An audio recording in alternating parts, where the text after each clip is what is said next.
Good evening, everybody. Well done for coming out on such a horrible evening. I'm Simon Haynes.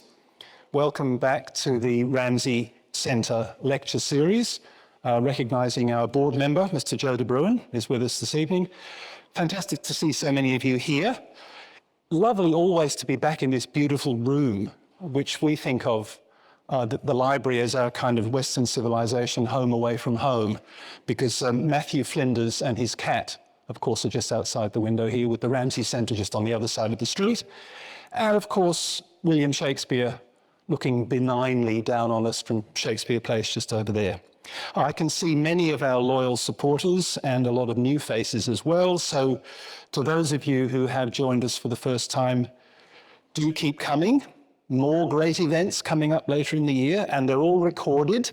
So if you can't come, do have a look online at all our previous lectures and podcasts, but there's nothing like the live event. And especially it's always good to see our colleagues from our three partner universities, and above all, our wonderful Ramsay scholars. I think there are some of you here this evening. Yep, great to see you guys. And maybe this evening's topic is of special relevance for you, so please ask questions.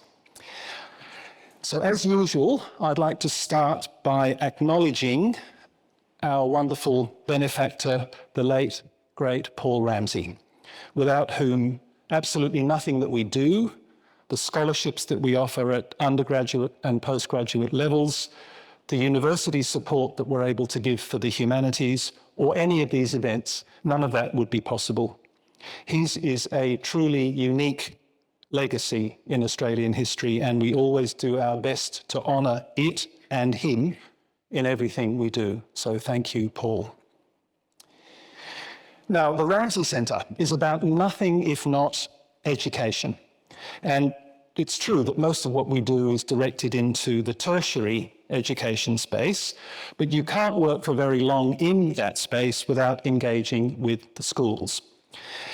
As you would probably know, in collaboration with our university partners, we do run summer schools for year 11 and 12 high school students every year. And of course, we also help our partners to select 3 sets of undergraduate scholars every year. So that's over 100 high school students that we at Ramsay interview every year.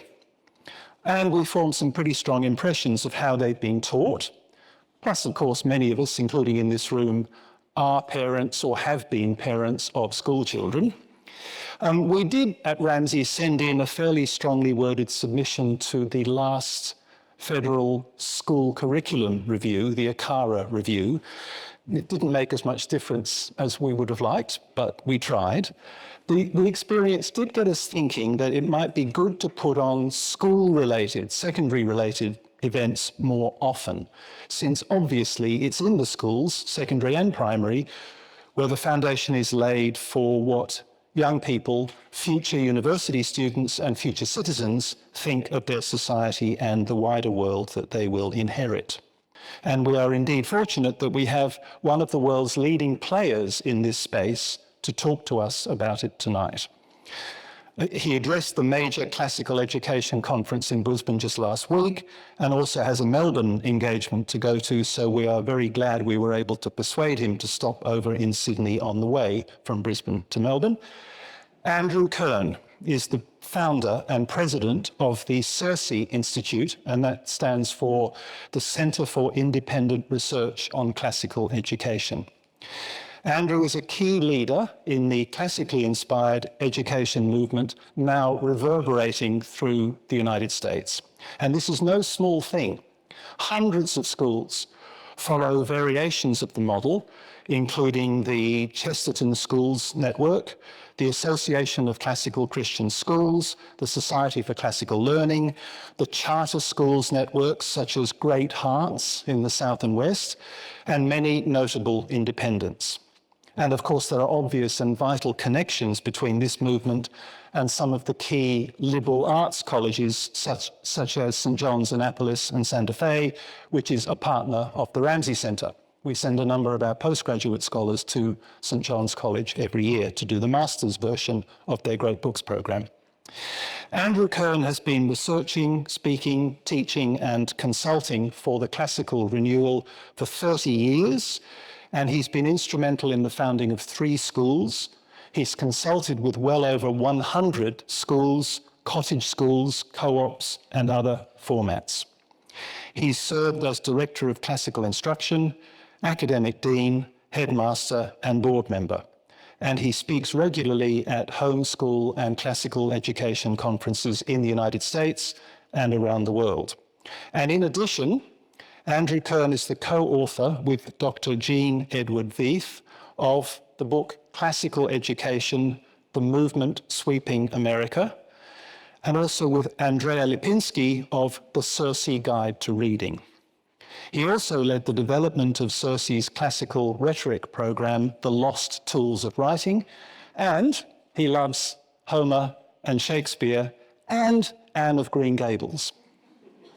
Quite nothing wrong with that. But he recently completed a yet-to-be-titled volume on the foundations of education. Like Shakespeare, Andrew tells me he knows a little Latin and less Greek.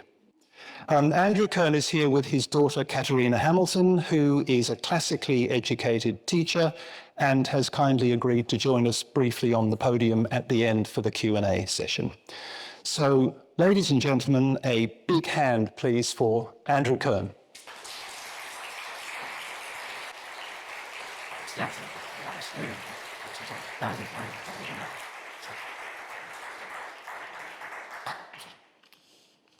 It's very humbling to be introduced with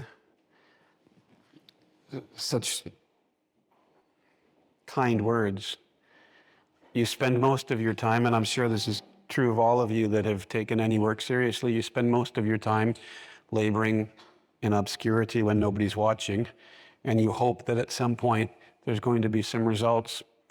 And I want to just say that the only value that I believe we have at CiRCE, and the only value that I believe this talk will have, and the only value of anything that I do, is when the teacher or the parent addresses the student, and that encounter, that transaction, has life communicating between teacher and student. And that's what I hope a trace of will come out tonight. G.F.W. Hegel famously said, "The owl of Minerva only flies at dusk."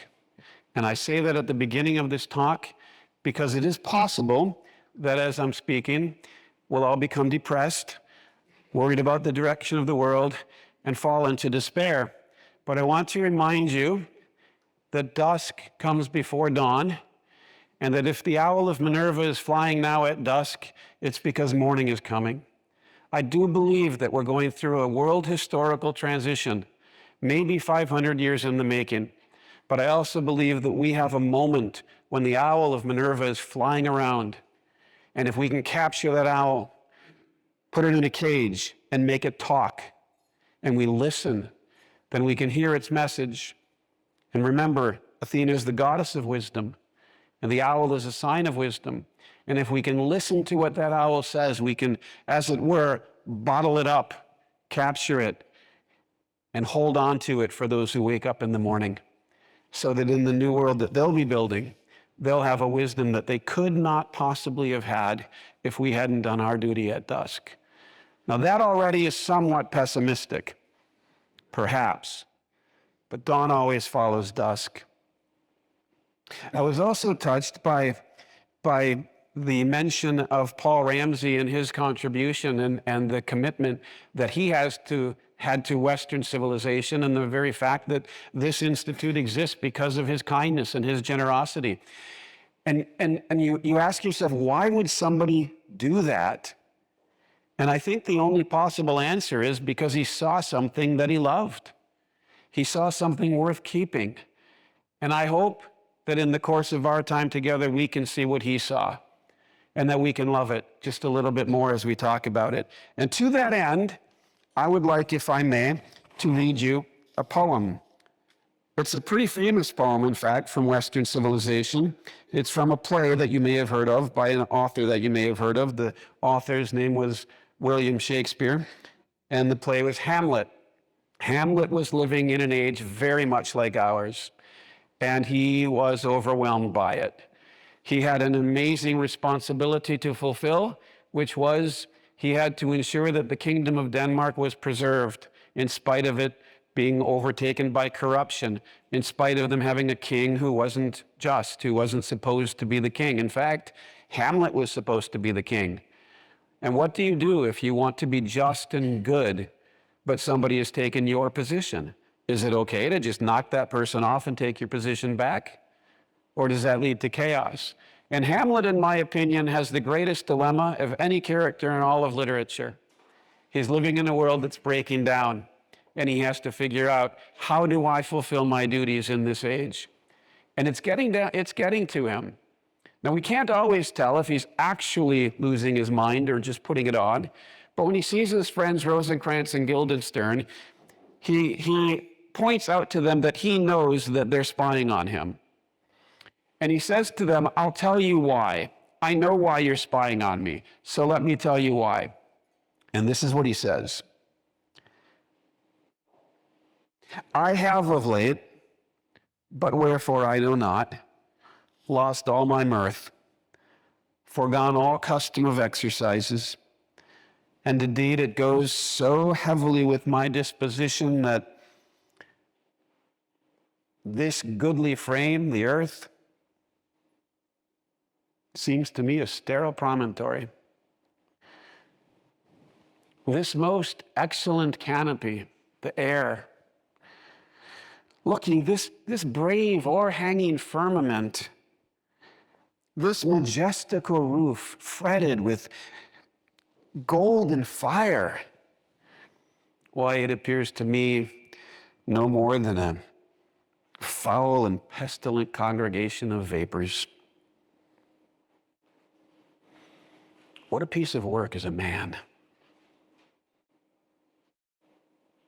How noble in reason. How infinite in faculty, in form and moving, how express and admirable. In action, how like an angel. In apprehension, how like a god. The beauty of the world. The paragon of animals. And yet, to me, what is this quintessence of dust? Man delights not me. It's a little bit striking to me that there's something like a parallel between what Hamlet says here and what David the psalmist says in Psalm 8, when he says, when I consider your heavens, the work of your fingers, the moon and the stars which you have ordained. What is man, that you are mindful of him, and the Son of Man, that you take thought of him, and yet you have made him a little lower than the angels. But Hamlet's lost that vision. He doesn't look at the creation and find that it fills him with wonder, and he doesn't look at man anymore and find that he's overwhelmed by the place of man in the world. Both the world and mankind have lost their glory. I'd like to read another poem, if I may, and then I'll sort of give an outline of the presentation I'd like to give you. And this is a love poem. It's a love poem written in the 19th century, and it's not unlike Hamlet's poem, although a little less depressing. A little more, let me say it's a little more optimistic, but not very high in its optimism. You've probably read it.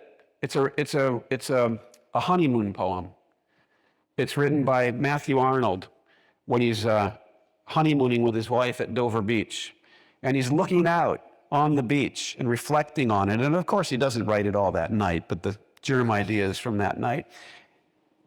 And it's a beautiful poem.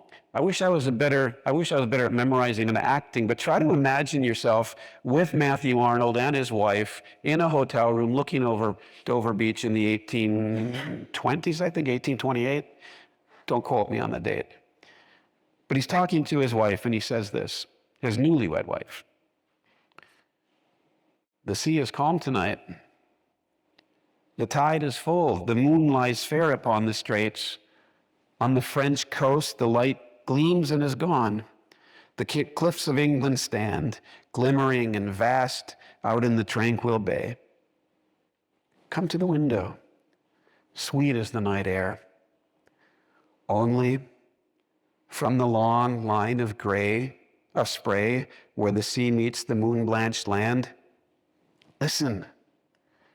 You hear the grating roar of pebbles which the waves draw back and fling at their return up the high strand, begin and cease, and then again begin with tremulous cadence slow, and bring the eternal note of sadness in. Sophocles long ago heard it on the Aegean, and it brought into his mind the turbid ebb and flow of human misery. We find also in the sound of thought, hearing it by this distant northern sea. The sea of faith was once too full, at the full, and round earth's shore lay like the folds of a bright girdle furled. But now I only hear its melancholy, long withdrawing roar, retreating to the breath of the night wind, down the vast edges drear and naked shingles of the world. I'm going to interrupt the poem for a moment and say, he's outlined his view of the world. I want you to watch his solution now. Ah, love, let us be true to one another. For the world which seems to lie before us like a land of dreams, so various, so beautiful, so new, hath really neither joy, nor love, nor light, nor certitude, nor peace, nor help for pain. And we are here as on a darkling plain, swept with confused alarms of struggle and flight, where ignorant armies clash by night. Do you see the image he's presented? The sea of faith is withdrawn. We don't believe in, it's not just we don't believe in God anymore, we don't believe in the world anymore. The world that seems to lie before us like a land of dreams. We're newlyweds. Everything seems new to us, right? The whole world is a beautiful place when you're newlywed. But what does he say? It seems so various and so beautiful and so new, but it hath really neither joy, nor love, nor light, nor certitude, nor peace, nor help for pain. Now I ask you, do any of those things matter to you? It's an absurd question. Do you like pain, or do you want help when you're in pain? Do you want peace? Do you want certitude? Do you want light? Do you want love? Do you want joy? What Matthew Arnold is saying is, none of that can be found in the world. None of it. Solution? Love, let us be true to one another. It's very sweet, isn't it? It's very romantic. I would contend that there's an updated version of that. Matthew Arnold wrote this, again, I think it was the late 1820s, and it's a very lofty vision of what marital love can be. But a similar theme was expressed in 1968 by a deep Australian philosopher who wrote these words and became famous for these words. This world has lost its glory. Let's start a brand new story now. His name was Barry Gibb. And I want you to notice one of the differences. The chorus of that pop song went like this, if I can remember correctly. You think that I don't even mean a single word I say. It's only words, and words are all I have to take your heart away. Something about that doesn't seem right. All I've got is words, and what I'm going to use them for is to take your heart away. Now, it's romantic and charming. I think everybody wants to fall in love and have their heart taken away.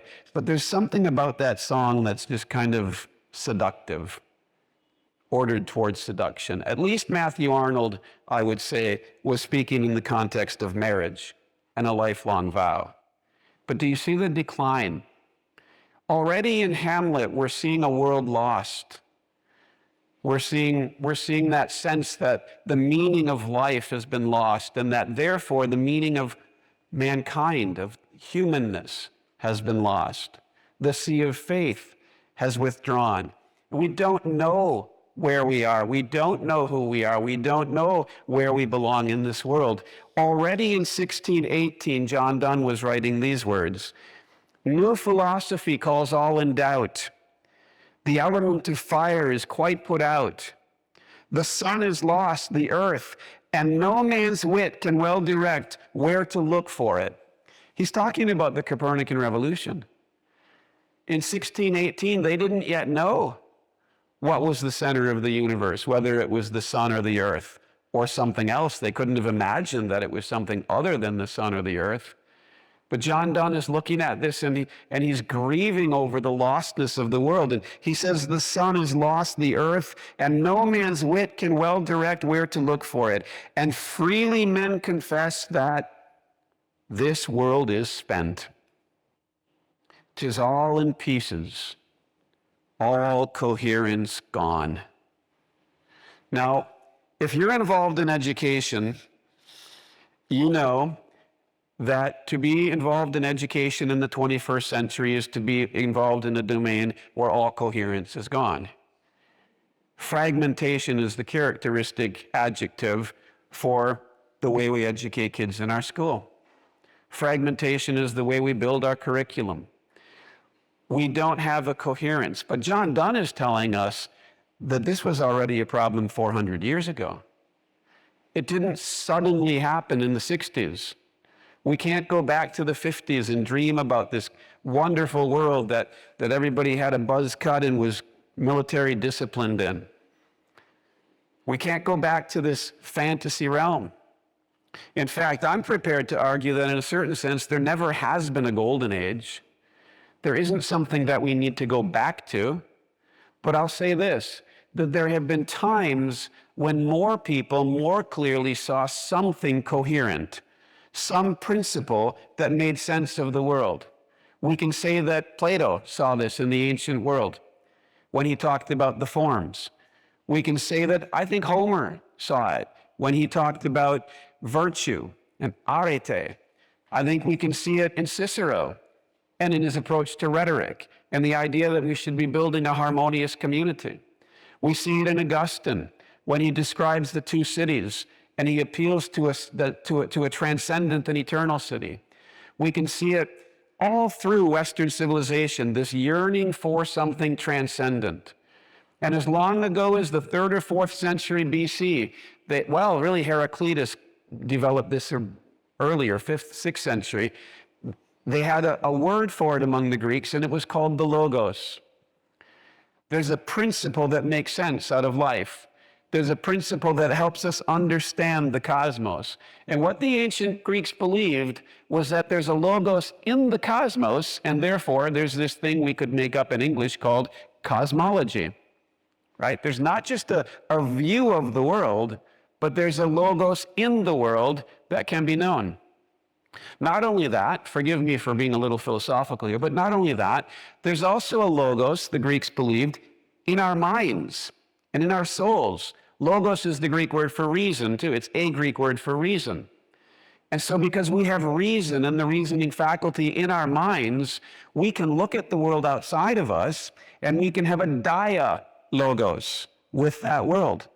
And the logos in the world can be attained by the logos in our minds, and we can have a dialogos with it and know it. Not only that, but because you have the logos in your mind and I have the logos in my mind, a miraculous thing can happen.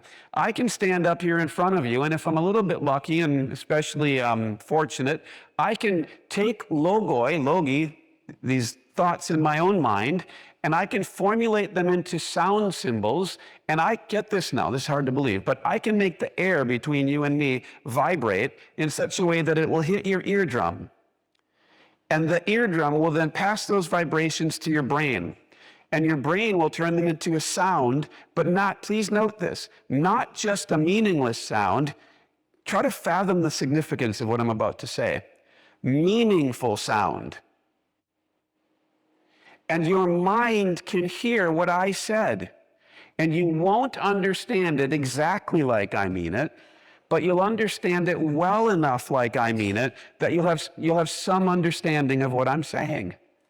This, to me, is one of the greatest wonders in all of existence, whether we talk about human existence or the universe itself. How can it be that I can stand here throwing at you with my lips, forming it in the air, just throwing at you all these sound symbols, and they're physically hitting your ear, and you probably haven't even noticed?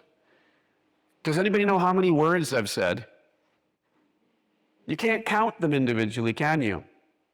Because your soul is able to perceive the logos in them. And as a result, we're able to generate from within us language. We're able to speak of subjects, and we're able to attach predicates to them. We're able to speak meaningfully. We're able to communicate with each other. We can put sentences together. And then, get this, I could take one sentence and combine it with a whole series of sentences, and they can be coherent. They can be coherent. They can be meaningful in a consistent and harmonious way.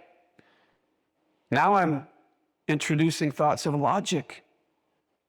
I started with grammar, sentences that make sense, if you like. Now I've introduced a series of sentences that fit together, and I've got logic. But get this, if what I say to you is true, and if your soul receives it, then to the degree that you and I are perceiving the same truth, our souls are in harmony with each other. And we can speak to each other in such a way that we can learn how to live together. We can deliberate together. We can make judgments together. We can determine what's the extent of our agreement, and then when do we disagree, and how are we going to deal with that? All of those things come under the heading of what we can call rhetoric in the classical tradition. Grammar brings harmony to the individual thought, and therefore to the mind. Logic brings harmony to the series of thoughts, and therefore to the mind. Rhetoric can bring harmony to a community. And what I would urge on you is that when we lose the art of rhetoric, we lose the capacity to form harmony as a community. Now, you may have seen hints of this, perhaps not. In America, we're a very modest country, as you know. We try to keep our politics secret. But there have been some slight indications over the last few decades that just maybe we're not as good at deliberating as you would expect a deliberative body to be. We have got to the point now where out of 300 million people, we can't find two people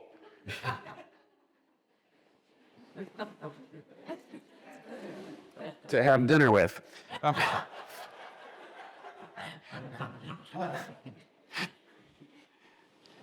And I would like to propose to you, therefore, a thesis, and then a defense of my thesis, perhaps. I'd like to present this thesis to you in what I have to say tonight. I believe that we, in the whole English-speaking world, and probably the whole world, certainly the Western world, are going through a threefold crisis. A threefold crisis. Have you heard the term the meaning crisis? This is a phrase that's become fairly popular in some YouTube podcasts and so on. I believe, have you heard of Jordan Peterson? He uses the term from time to time, but especially people that he interviews like John Vervaeke. People speak of the meaning crisis, and what they're saying is that people, young people especially, are very conscious of the fact that they can't make sense out of life, that they don't know the meaning of their lives. Now, I think it would be safe to say that if you grew up in the 60s or the 70s, as I did in the United States, you were living in a meaning crisis. Life was losing its meaning, but When you're rich, a meaning crisis isn't so bad. The consequences can be shoved off to other people. And I think that's the goal of most leadership in the modern world, is to make sure somebody else pays for your sins. And during the 60s and the 70s and the 80s and the 90s and the noughts, we became very effective at coming up with systemic ways to shift the cost of our behavior to other people. But I think around 2018, 2019, and especially 2020, something happened. I don't remember what. But suddenly the cost of the incoherence of the way we lived was borne by everybody, or almost everybody. And it became exceedingly difficult to shift the cost of our behavior randomly to other people, to outsource the cost of our bad thinking. I would suggest to you, therefore, that we are living in a meaning crisis, and it's a crisis now because it's not just a challenge anymore. Let me put it that way. Crisis is a Greek word. It means crisis. Just kidding. It does, but it means moment of judgment, decision point. That's what a crisis is. It's the moment when a decision needs to be made. And I believe that we're living in a moment when we have to make a decision as a world community. Is there such a thing? As communities in the world, we need to make decisions about the meaning that we're going to live by in this world and what I mean. Now, one of the manifestations of the meaning crisis in the modern world would be in things like identity. What am I? Am I a self-created thing?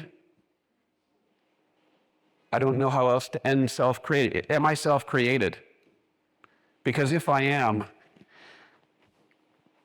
I'm going to be a very lonely being. Is that my task in life, is to determine the meaning of my own identity, to grab my own identity? Or am I given one? Is my community part of my identity? Is my family part of my identity? Or do I need to escape from it? Is my education part of my identity? Or is it a means for me to escape from the things that trap me? We have an identity crisis because we have a meaning crisis. And it's all this, the identity crisis is the manifestation of the meaning crisis. But I would argue that the meaning crisis has a very, very practical manifestation in something I already mentioned, and that is what I'll call a deliberation crisis. We are not good at deliberating, because in order to deliberate, the words you use have to carry meaning. There was a Greek philosopher named Gorgias. Well, he was a sophist, but I think he thought of himself as a philosopher. And he wrote an essay that I believe we still have, and he had a threefold thesis in this essay. Nobody knows if he actually believed it. It might have just been an experiment. But he wrote an essay in which he argued 3 points. Number 1, there is no truth. Number 2, even if there is a truth, you can't find it. Number 3, even if you can find the truth, you can't communicate it to anybody else. In which case, what's the point? There is no truth. Even if there's a truth, you can't find it. And even if you could find it, you can't communicate it to anybody else. I would suggest to you at least the possibility that that's as good a summary of postmodern thought as I've ever heard. It's what drives deconstruction. There's no truth to look for in the text. There's just a power move. And if there's a truth in the text, you can't find it. You can't know what that person means. And even if you could, you can't communicate it to others. So let's just protest. Let's just look for self-created meaning.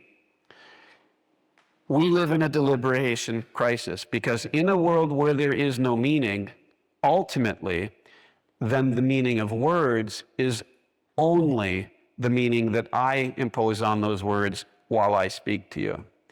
We have reached the point, in all seriousness, where language philosophers and political theorists will say these two things more or less at the same time.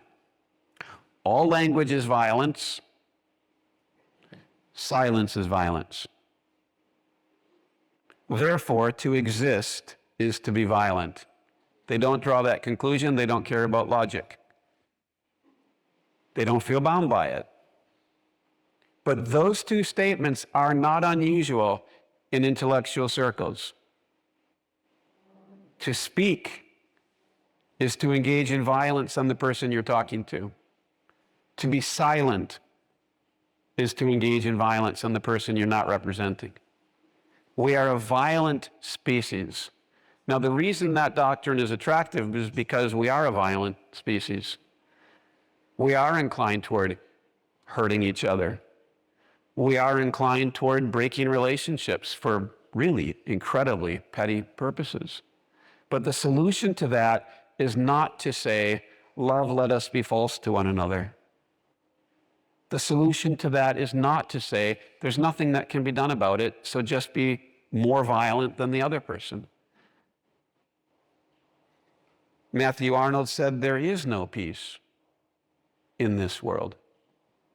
I remember I was in London in 1981. I was walking along with a copy of a book that, I don't know, have you ever heard of a book called Peace with God by Billy Graham? I had this book in my hand. I was walking toward a wedding parade that happened that summer. And I was walking toward a punk, I mean, in the literal sense, rings in his nose, all the colors that you can imagine in the hair, spikes. He looked like he'd just come from a rave, but I don't know what they called them then. And he was walking toward me. And I said, I have a copy of a book called Peace with God. Would you like a copy? I'll never forget. He looked at me with a snarl and he said, there ain't no peace in this world. That hurts.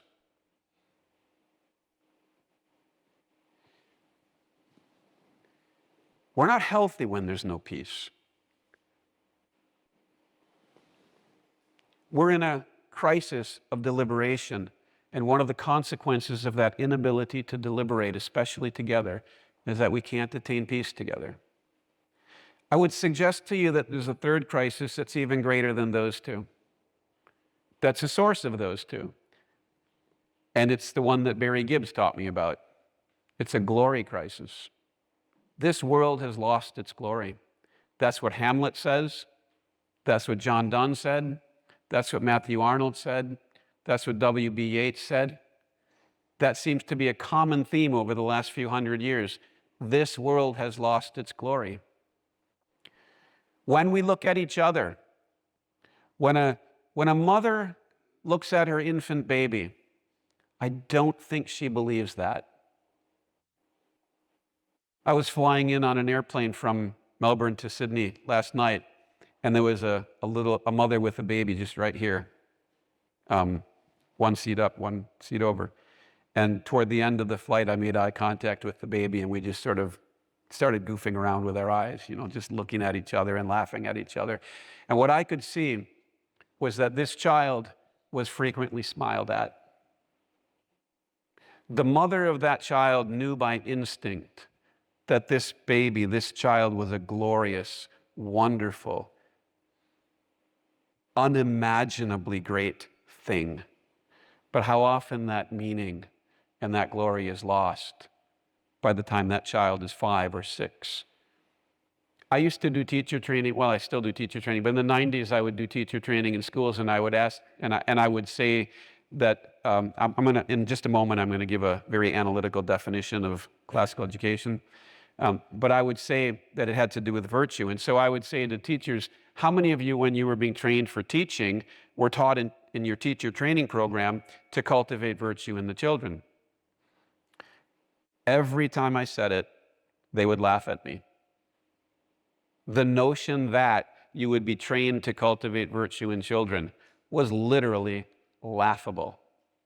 About 5 or 10 years ago, I started to see there'd be 1 or 2 or 3 people among the teachers who in fact were, because one of the things that's happening in the United States is with the classical renewal, teacher training programs are starting to acknowledge the need for virtue. But really, did we really have to be reminded that we need virtue? Did we really forget that we need virtue? I would propose to you that the reason we forgot that we need virtue is because we lost our image of what a human being is so thoroughly that we thought it was enough just to get a high-paying job and a high status in society. It didn't matter if it meant anything. It didn't matter if it nourished the soul. It didn't matter if it was true. What mattered is whether they were rightly aligned and whether they were well paid. I promised you that I would give you an abstract definition or analytical definition, and so I want to do that now. This all has been a narrative description of classical education, but let me try to move in the direction of something, I guess it might be called practical, not sure. But I believe the solution to the deliberation crisis, the meaning crisis, and the glory crisis is the Christian classical tradition, or just the classical tradition, a logocentric tradition. And this is what I mean when I say classical education. Classical education is the cultivation of wisdom and virtue. It's the cultivation of wisdom and virtue. For me, that's adequate. But it does bring up a major question, doesn't it? Well, how do you do that? How do you cultivate wisdom and virtue? And so I offer you a further definition. You cultivate wisdom and virtue by nourishing the soul. Please note that word, though, soul. Also note the word nourishing. It's very common in education circles to speak of things like forming or even molding. And I get that these are metaphorical terms, so I don't protest against them. But in this day and age, when we've reduced children so much, I'm a little nervous because of them. I don't like to speak of molding or forming children. I prefer to think of nourishing them, nourishing their souls. But you have to believe in the soul before you will nourish it. And so what does the soul feed on? We nourish the soul on the true. Some of you already know the next two. On the true, the good, and the beautiful. Now, if that sounds very idealistic and airy-fairy and dreamy, let me offer you, think about it from the other side. What happens to the child who is not nourished on truth? What happens to the child who lives in a home in which he is frequently, regularly lied to? Does he end up healthy? What happens to the child who lives in a home where people just flat out aren't good and don't try to be? Self-centered, violent, abusive. Is this good for the child? And what happens to the child who grows up in an ugly home, where there's no respect for order, decency, harmony, where at dinner time, each of the members of the family comes and goes, maybe, probably looks after their own food, but they certainly aren't going to sit around the table with a nice setting, a beautiful setting. See, that's the foundation of civilization right there. If you want to see civilization, the single most important thing you need to do is sit around a table in an orderly way and talk to each other. It's the most important thing in an education. In an ugly environment, full of badness, full of falsehood, the soul doesn't become healthy. The soul doesn't grow. The soul doesn't flourish. It doesn't become wise and virtuous, apart from a miracle of grace, and those happen. So a classical education is the cultivation of wisdom and virtue by nourishing the soul on the true, the good, and the beautiful. I would offer you 4 elements of classical education, 4 elements that help us to give us standards, you might say, by which we can evaluate what's happening. And those 4 elements, I'll just use 4 words to name them, and then I'll describe them as briefly as I possibly can. The 4 elements are logocentrism, humanism, piety, and coherence. Which one of those bothers you the most? I'll address that one first. Okay, you're okay with all of them? All right. Or don't like any of them. Okay. So I'll address logocentrism first. The idea of logocentrism, which is a word I'm stealing, believe it or not, or stealing back from Jacques Derrida. So far as I know, he's the one who coined the term logocentrism. What he meant by it is word-centered, and he thought that was a bad thing, so far as I can tell. But what I mean by logocentrism is logos-centered. Not just word, but meaning. A principle, a first principle that holds all things together. The world is knowable, it makes sense, and it's coherent. Now, do we always see how it fits together and how it's coherent? Certainly not. Certainly not. You and I live in this middle stage where it feels like the world is trying to destroy us. But not only. You've walked by flowers and smelled them. You've seen the sunset. You've enjoyed a nice rain in the evening. The world is so beautiful. It's so wonderful. Robert Louis Stevenson, one of my favorite poems in all of literature, first lines of A Child's Garden of Verses. The world is so full of a number of things, I'm sure we should all be as happy as kings. Absolutely. And yet, if you choose only to see it, it's also trying to kill you.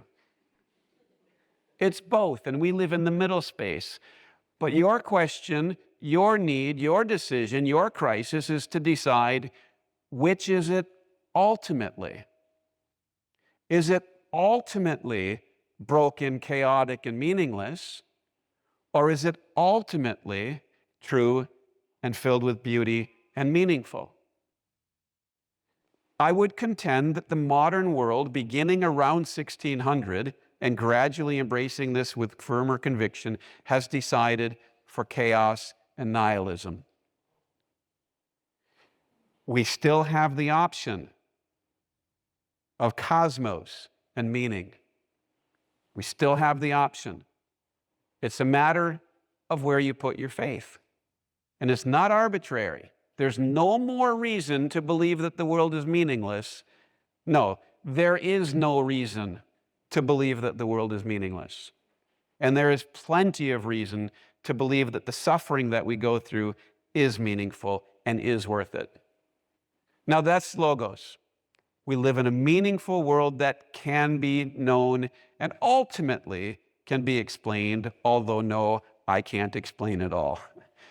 But secondly, we believe in humanism. Now that can be badly misunderstood because about 100 years ago, some violent atheists stole the word and made it secular humanism and argued that humanity is the ultimate thing in the universe and your goal in life is to make yourself the ultimate thing, which was kind of a pleasant idea back in the 1920s when they'd only fought one world war. There was still a lot of wealth, at least in the Americas and maybe even in Australia. Certainly Europe was suffering, but at least you could look at the world and go, I can make something out of this. But after World War II, it was much more difficult to just be a naive humanist. So what I mean is not some sort of mankind is the ultimate meaning in the universe, but rather everything about humanity is potentially good. Potentially. If you're a Christian, you believe that mankind is the image of God. You believe that all of our faculties, all of our abilities have been given to us by God. If you're a Greek philosopher, you're not sure how it got there, but you believe the same basic, you believe in a divine spark. You believe that there's meaning to it. And so humanism is, practically speaking, as simple as this. If there is a unique ability that human beings have that other animals don't have, it's important. And it should be cultivated. It may even be downright sacred. So, for example, language. We should learn to speak well because it's good to speak well. That's all the reason we need. We should learn to sing well because it's good to sing well. We should learn to play the violin well if we have that talent, to listen to music if not to perform it, to calculate, to measure, to develop a proportionate understanding of the world, we should learn to do all of these things because it is good to do them. Not only because it's practical, although those things are very practical. As John Henry Newman put it, the good is always useful, but the useful is not always good. And so if we go beyond the useful to the good, we'll get the useful. But if we lose the good, we'll lose the useful. That's what I mean by humanism. Take those raw abilities that your child has, that your student has, and because it's good, cultivate them. Turn the faculties into virtues. You see? Turn the faculties into virtues. In other words, make them excellent. Take the raw ability, add the will, add intentionality, add discipline, and help that child realize what he wants to become. That's humanism. The third principle is the principle of piety. And I just mean by this respect for our ancestors, the Western tradition, respect for those who did so much to give us what we have, and respect for our children and our grandchildren and the future, not spending their fortunes, not spending and wasting their resources on our hang-ups, but preserving the heritage and passing it on to them. A tradition is something to be received and handed on. In fact, tradition means what is handed on. That's what I mean by piety. I also mean piety in terms of the present, the world that we live in. The physical world, the land, the sea, and the people in it. Respect and reverence toward all of those things. It's at the heart of a classical education. And the fourth element would be, I'm going to use the word coherence, maybe cosmos. And what I mean here is, in the education setting, here, let me put it negatively. I'll talk about America for a moment, American schools. In the American school, the typical student is assessed based on the philosophy of René Descartes. He created the XY coordinates, the algebraic formulations, and you can put performance on a grid. And so we use that for standardized tests following René Descartes. That's what you learn to do in assessment. Pedagogy, on the other hand, is mostly rooted in the theories of Jean-Jacques Rousseau, the Romantic, who loved the immeasurable, the emotional, the feelings, what he called the heart. That's where we get most of our pedagogy. Curriculum, so far as I can tell, is mainly market-driven if you can get your foot in with the government. So probably that would be a Baconian approach to curriculum. And then finally, governance. I'm pretty sure I could say with accuracy that most governing philosophies in American schools are Machiavellian. So what we have then is Machiavelli, Bacon, Rousseau, and Descartes fighting it out at the adult level, but please don't miss this next point. Those four different philosophies are funneled into the practices of the teacher, who then passes them into the soul of the student, who then has to bear the contradictions and incoherence of those four different philosophies through his entire school career. And he can't handle it.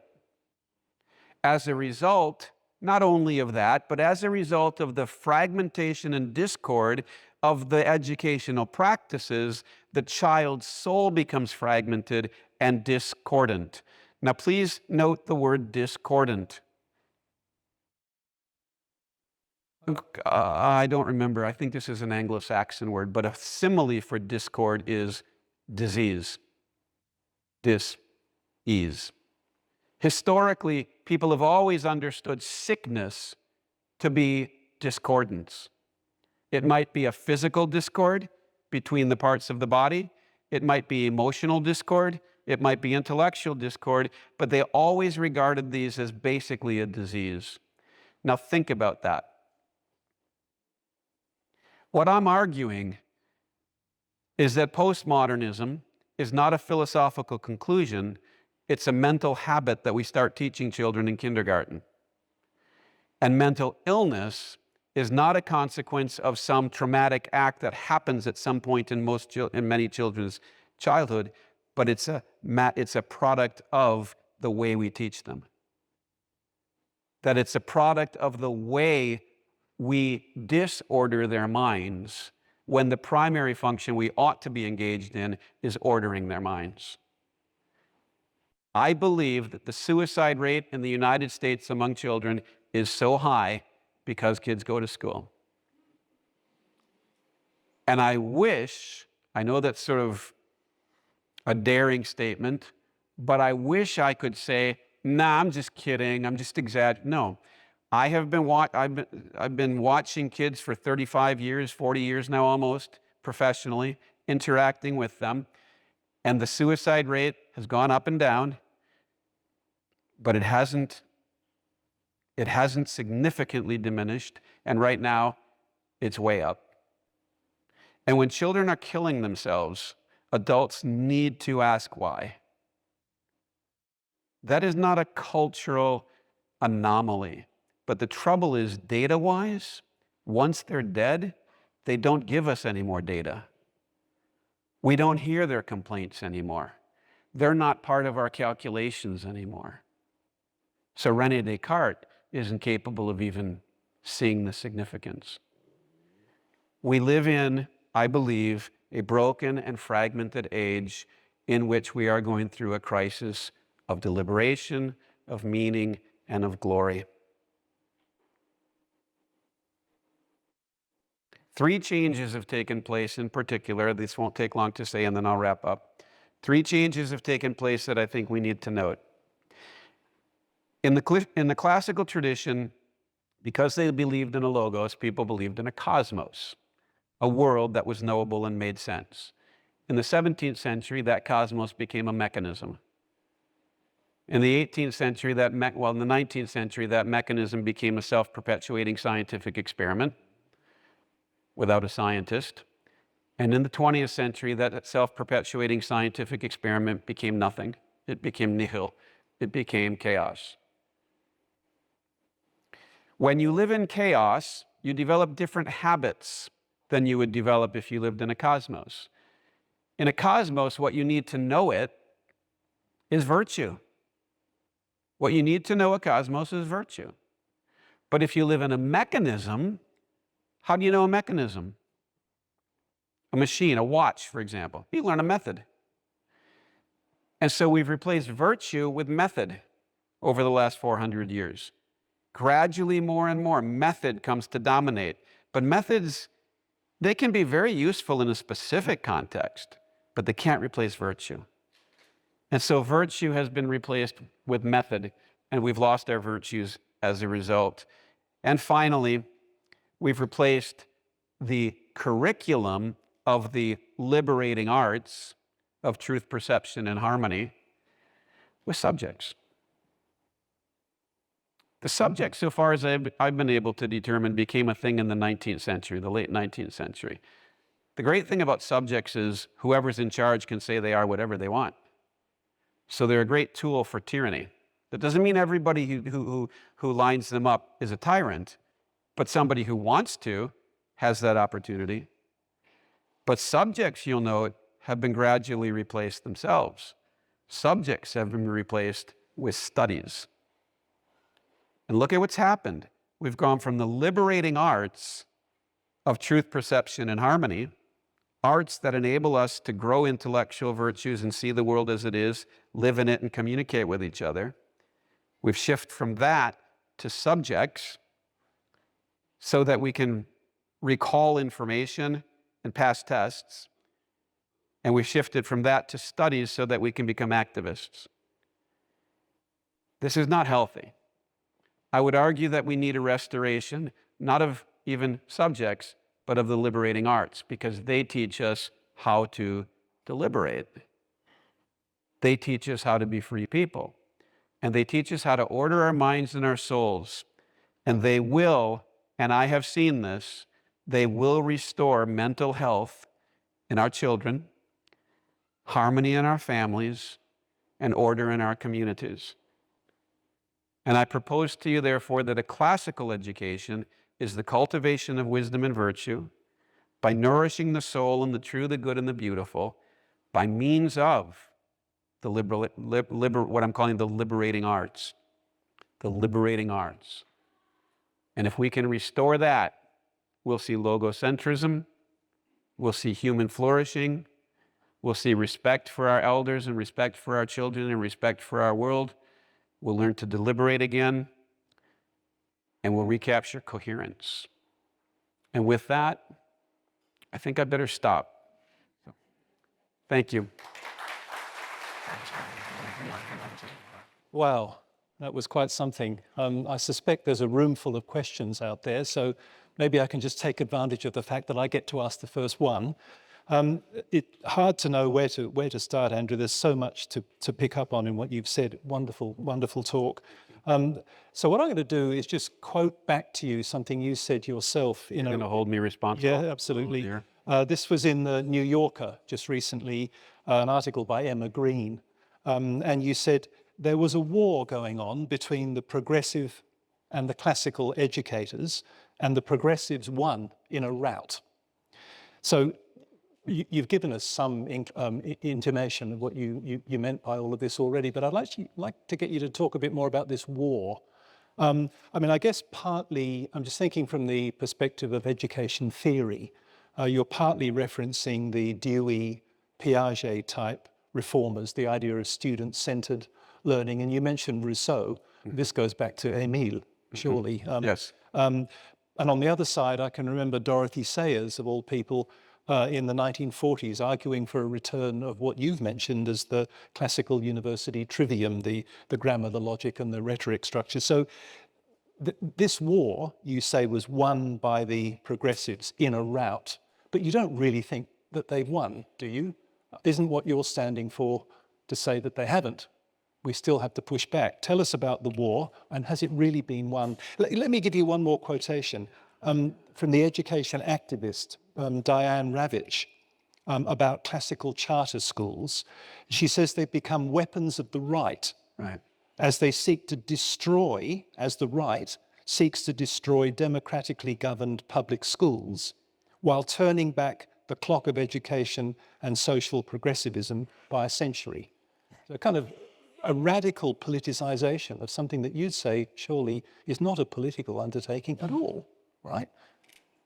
I don't know if in the modern world you can escape political ramifications, but the intention is not political. If I'm involved in politics in any way, it would be because of my vocation in life. It would be reluctantly. But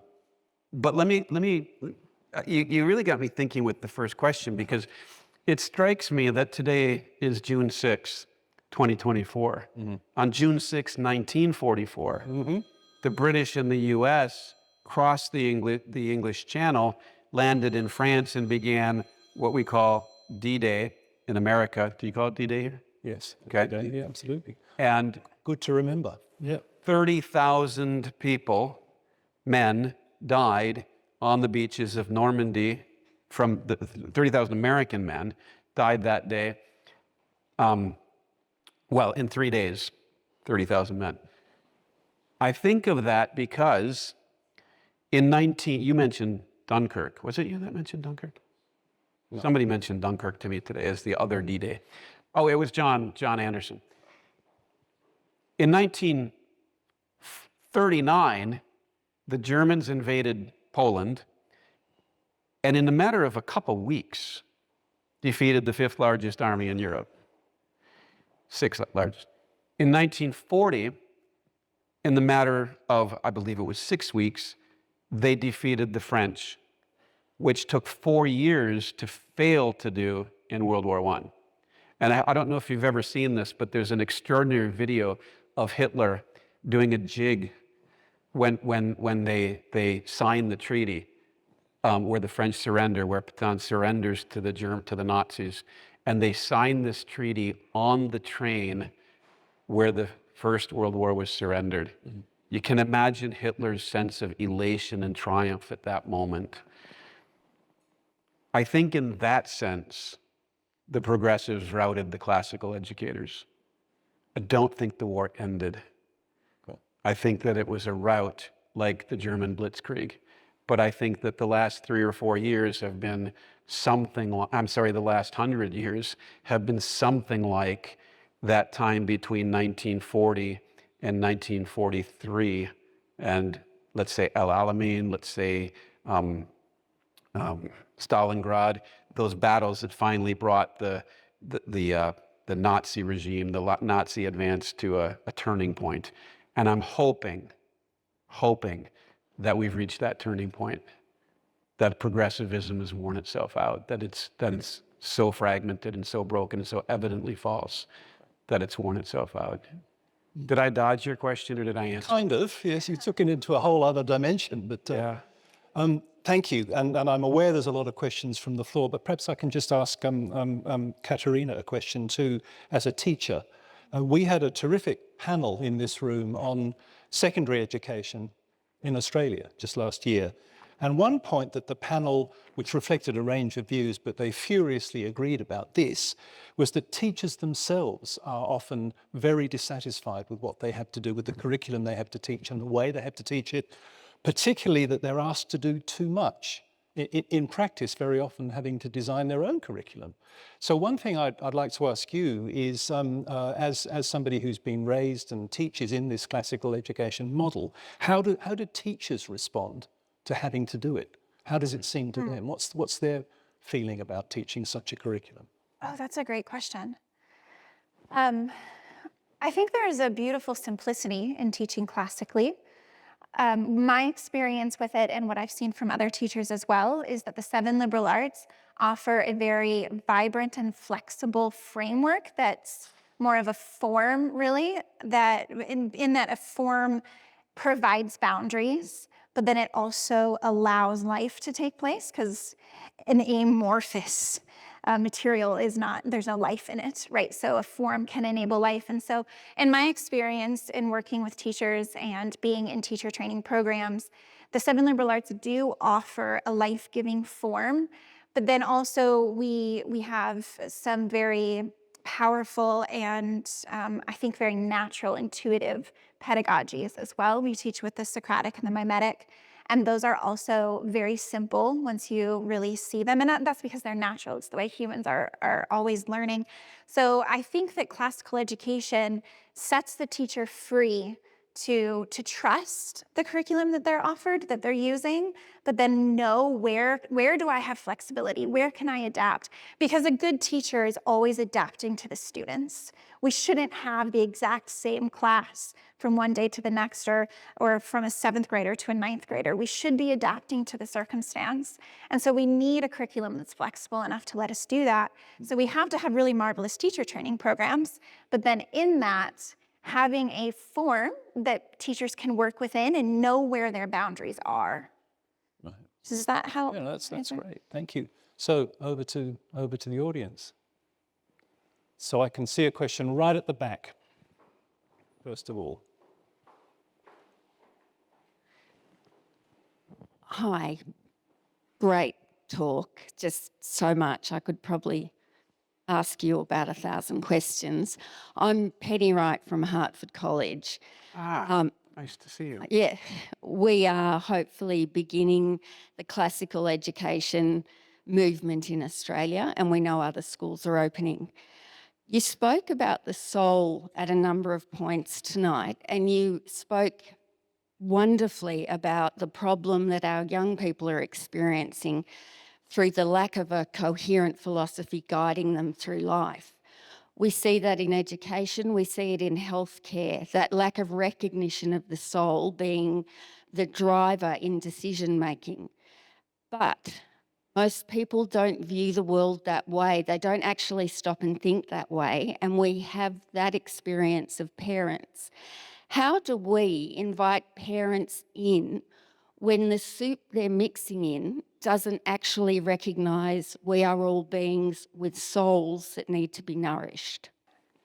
I mentioned the mother looking at the infant baby and how she doesn't wonder if there's a soul.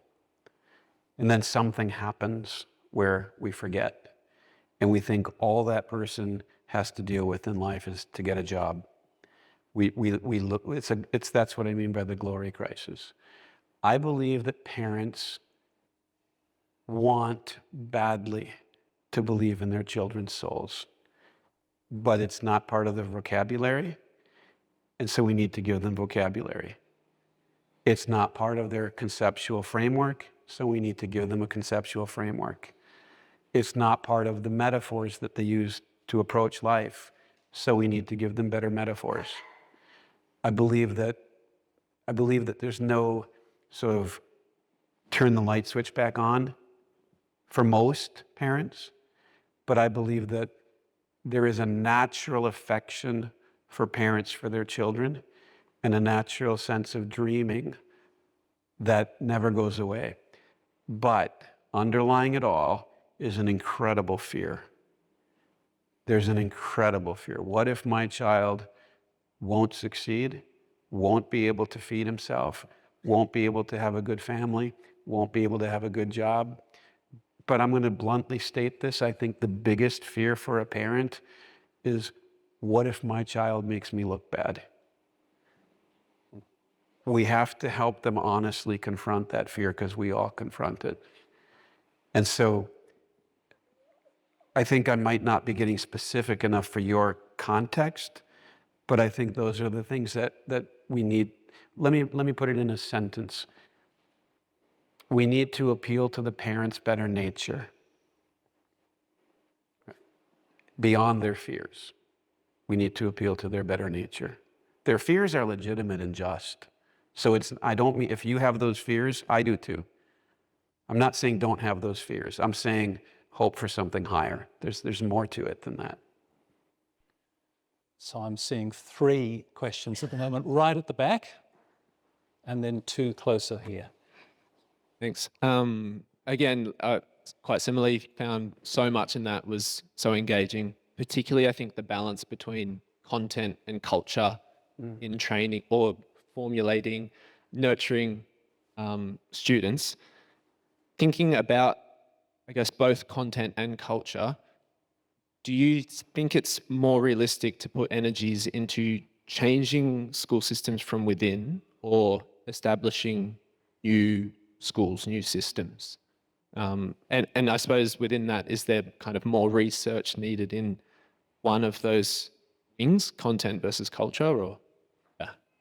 I don't know Australia well enough to answer that question well. I would have a lot of questions, which maybe we can talk later. But my initial thought is I think it might need to be both. There might need to be some gradual opening of eyes and changing the way we think about education within schools, and then also opening new schools. The problem with opening new classical schools and using this terminology right off the bat and being unapologetically classical is that people won't know what that means. So to some extent, it has to start within existing schools. And it can be simple things like students contemplating these big ideas. What is justice? What does it mean to be human? What is beauty? Going home and asking their parents, asking their friends, and then having their community see what's occurring in the schools, and then that's starting a wildfire. So I guess I would say ideally both, but I don't know that you can start a school right off the bat and be unapologetically classical right now. I'm just not sure if the readiness is there. I just want to say I so appreciate you using the word culture. The classically educated management theorist Peter Drucker famously said, culture eats strategy for breakfast. And if you focus on the culture of the classroom, and that's all you can do as a teacher, then that's what you should do. If you can focus on the culture of the school because you have the authority to do so, then that's what you should do. If you have the authority to focus on the culture of the dinner table, then that's what you should focus on. But what I love about it is it's a culture question. Focus on the culture. I believe it was, I believe the way Charlotte Mason put it is first, education is a science of relations, which is a brilliant statement, but the atmosphere, right? I think that's the culture. The atmosphere is probably the single most powerful thing when it comes to educating a child, is the atmosphere within which it takes place. Thank you. Philip, a question. Yeah. Andrew and Katerina, thank you both very much. And as always, the Ramsay Centre does a great service in providing us with people of your expertise. Now, I speak as a Christian, and I have listened to everything you said, and I agree with effectively everything you've said. But as stated, it's profoundly depressing in a way. Now, my question is, Western civilization, at least, and I invite your observations, is a fusion, if you like, of classical learning, Judaism, the Christian message into the Roman Empire, which gave rise to what we'll broadly describe as Western civilization, which has flourished and, at least in most of our opinion, has given rise to the most wonderful part of humanity in its history. To what extent, and you sort of cite the last 400 years as kind of the start, the gradual slowdown, if you like, of self-belief of Western civilization. Obviously, there are many aspects. But to what extent do you think that Western civilization can be resurrected without a revival, if you like, of the Judeo-Christian beliefs, which include all these concepts like soul and respect and so on? To what extent can it be revived without some re-engagement, if you like, with religious belief? It's a wonderful question. I'm inclined, the hunger for the transcendent never goes away. Everybody is hungry for the transcendent. And so if they don't believe in a religion, let's just put it that way, then they start to bring religions down to earth. I think it was Voegelin called it the imminence of the apocalypse. No, the imminence of the transcendent. He had a better word for it. We're all hungry for it, but whether that can be satisfied in a post-Christian world is a serious problem. And I also am speaking as a Christian. My belief is that living in a post-Christian world is very different from living in a pre-Christian world. I think C.S. Lewis compared it to the difference between a virgin and a divorcee.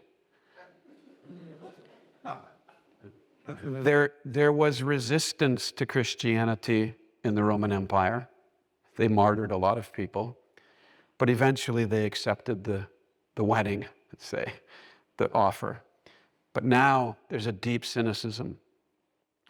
And I'm not sure that we can go back to a naive pagan. Well, I know we can't go back to a naive paganism because our whole past is part of who we are. But I'm not sure we can restore the Christian faith and role by grabbing for it. What we have to remember is they became influential because they were martyrs. And if we're willing to be martyred like they were, and I don't mean to oversimplify, I know that there was much more to it than that, but if we're willing to be martyred like they were, then it's in God's hands what follows. And that's where we want it to be. So I think that there's a possibility that a renewal and a resurrection can take place. But just as after the collapse of the Roman Empire, the new civilization was very different, I suspect, I'm not a prophet, but I suspect that any renewal of Christian society and civilization will have to accept that it will be very different from what we've grown comfortable with. I do think that the world is better if there's more Christians living a faithful Christian life. I do think that would be a very good thing. So let's start ourselves by making vows of poverty, chastity, and obedience. Thank you for that question. Again, I'm always worried about dodging them. Oh. Am I dodging these questions? Well, they can get to ask you again when we're having a drink afterwards. Okay.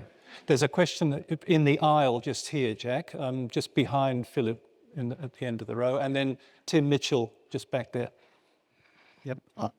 Luke Nottage from the University of Sydney. I'll ask my question afterwards because I think everyone's also looking forward to the refreshments. So I'm going to pass the mic, if I can, to my daughter, who's a Ramsay scholar, and probably ask a better question. Okay. Thanks, Dad. Thanks for your talk, Andrew. I'm interested in the connection you made between liberal arts and mental health.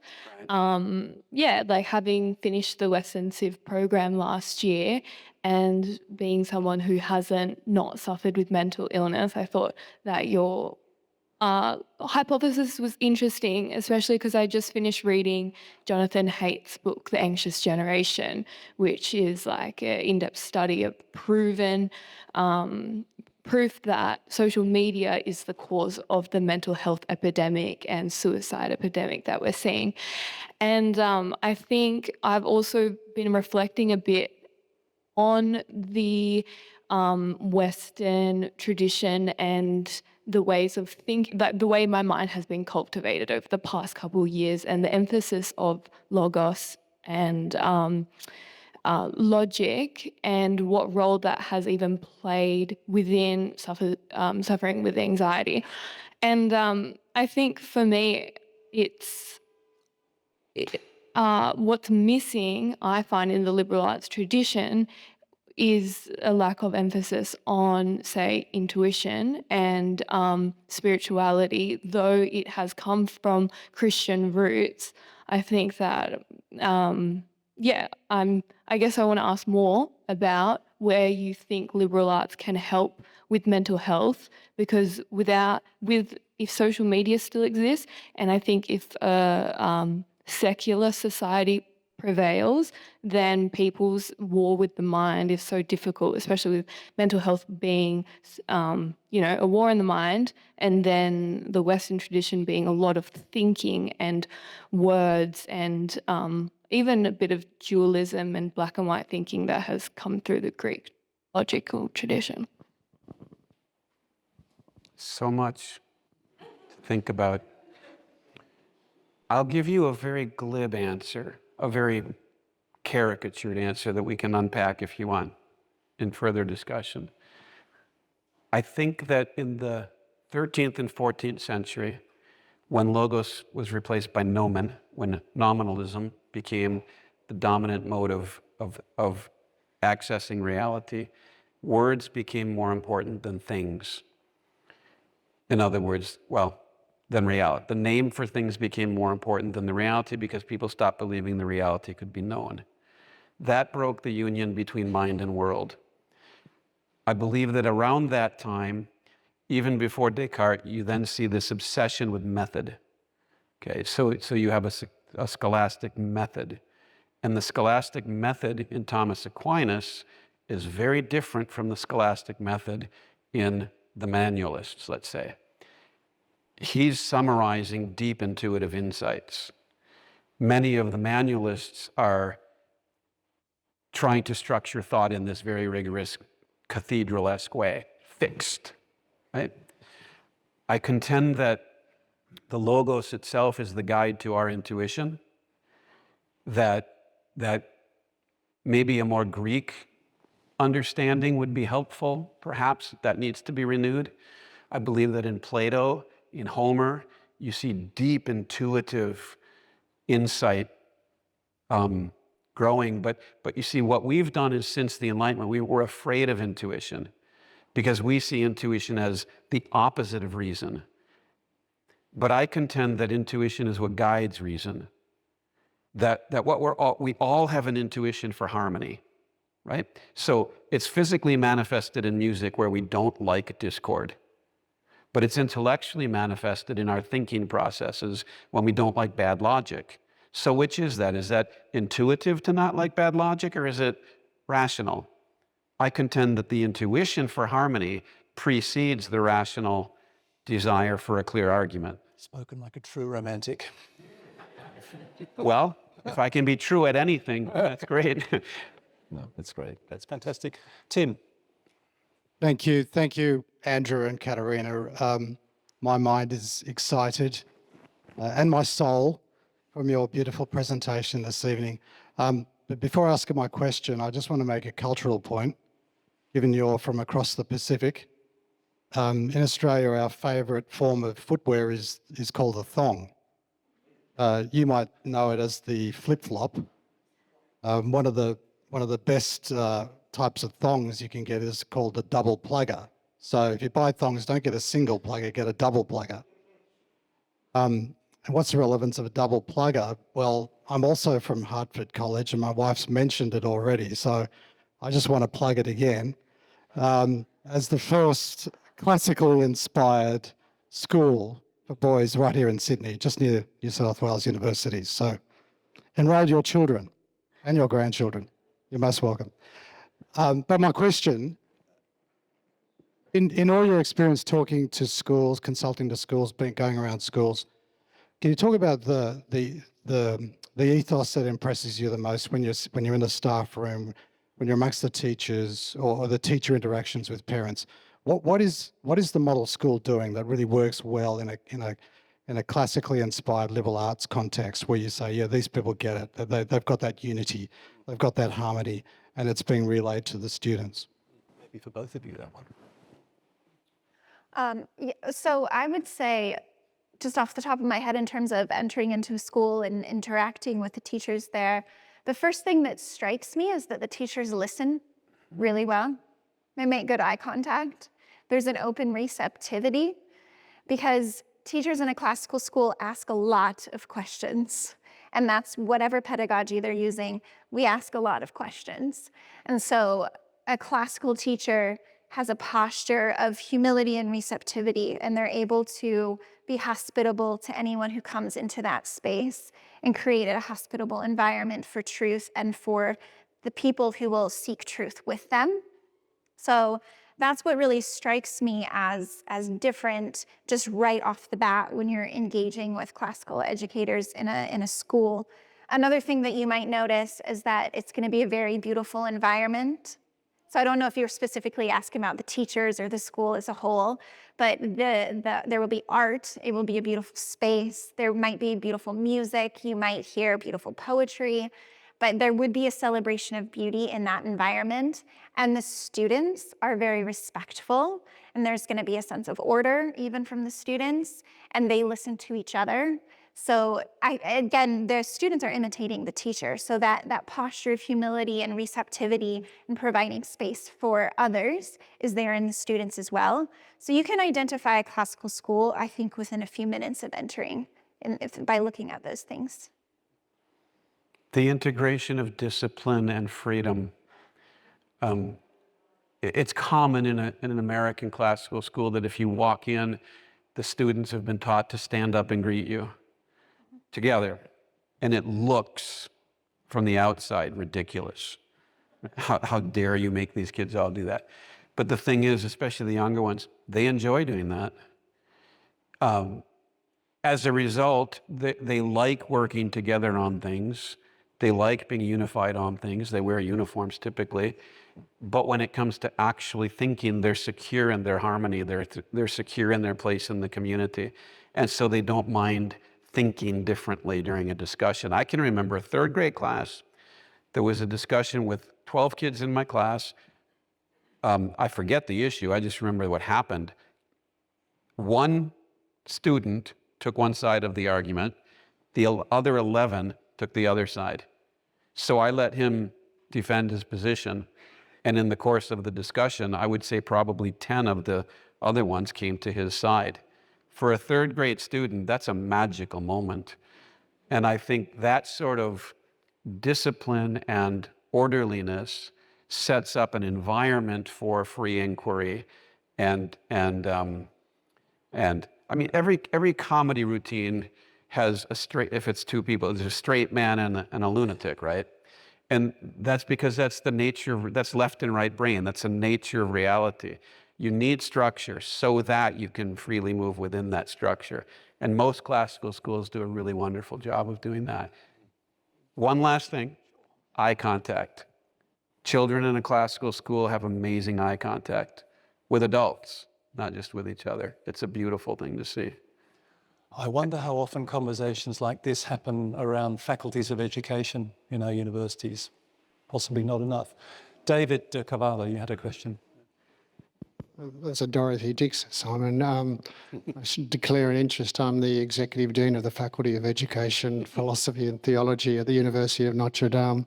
And prior to that, I was the CEO of the Australian Curriculum and Assessment and Reporting Authority responsible for the Australian curriculum. And we had a conversation just like that today with our faculty. All our staff got together. We had Father Eamon Conway and Leonardo Franchi come and talk to us about integral human development and what that means. So I want to take the conversation slightly afield. Artificial intelligence. It's taken the world by storm, generative form of it. The other forms have been around for a long time. But there seems to be a lot of concern, but also a lot of optimism about its potential use. I'm probably more on the pessimistic side about the implications.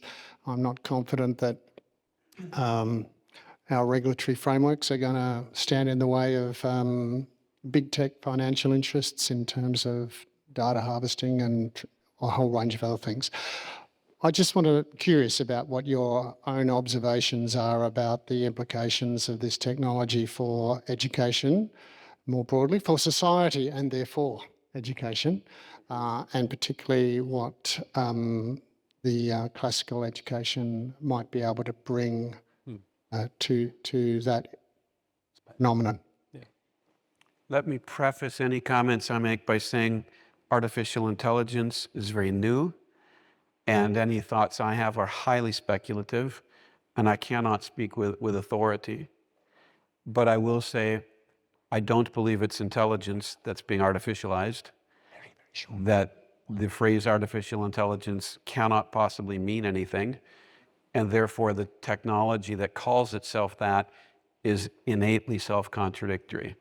It will be very fascinating to see whether the unbelievable promotional efforts behind it and the promises made really carry any weight going forward.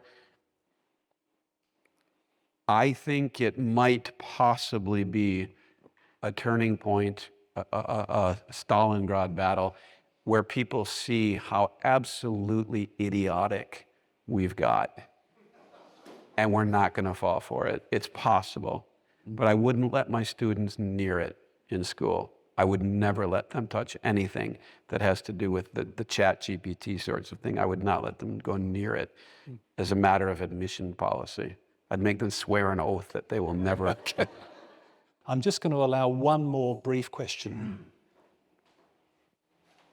Thank you, Andrew, for that wonderful vision you gave us of education. My question is, you've kind of alluded to the American classical renewal. I'd love to know more concretely what has happened there, and is there any evidence that this works? Is it that it is accomplishing the lofty ideals that it aspires to? And Katerina, perhaps you as well. Thank you for that question. And before I answer it, or while I answer it, let me say thank you to John Smythe, who's with ACES and was decisive. It really made this whole trip for Katerina and me possible. And if any of you know about ACES or don't know about ACES, get to know about ACES, talk with John. Also, Sarah Flynn has been incredibly helpful. My debt to Logos Australis is off the charts, and I have to say that before we go further. But those are related to the question, because in 1994, the first ACCS conference was held. That stands for Association of Classical and Christian Schools. I attended that conference, having started a school in 1993. 67 people attended. I believe there were maybe 10 schools that started in that year or two that led to that conference. There are now, I wish I could get the exact number, but I believe it's accurate to say there are over 100,000 students in America who will walk into a classical school in September when the school year starts up. There are also tens of thousands of homeschool students. There are Classical Conversations is a network of homeschool sort of co-ops. They have over 100,000 students. It is transforming American culture. It has altered the university. It has led to master's programs and honors programs. It's led to colleges starting so that those students who have been well educated can get into, universities, so there are universities for them to go to. We have a teacher training apprenticeship that covers 3 years. We have 7 of them around the US. We hope to launch them here in Australia. Those can be given credit toward a master's degree in the States. We are seeing a cultural transformation. And the thing I want to emphasize here is that it didn't happen because we were trying to change the world. It happened because mothers loved their children and because local communities poured their resources into the children. I think that there's been proof. You wanted evidence. A couple years back, Notre Dame University, University of Notre Dame in the United States, the one with the famous football team, they put together a research project titled Soil, Rich Soil, Good Soil, and it showed not only are the students from these classical schools getting into the best universities at a higher rate, not only are they getting high-paying jobs, they are also more involved in civics, more involved in local communities. They are better able to carry on discussions with people who disagree with them. They are continuing to educate themselves. They are whole. They are more whole people.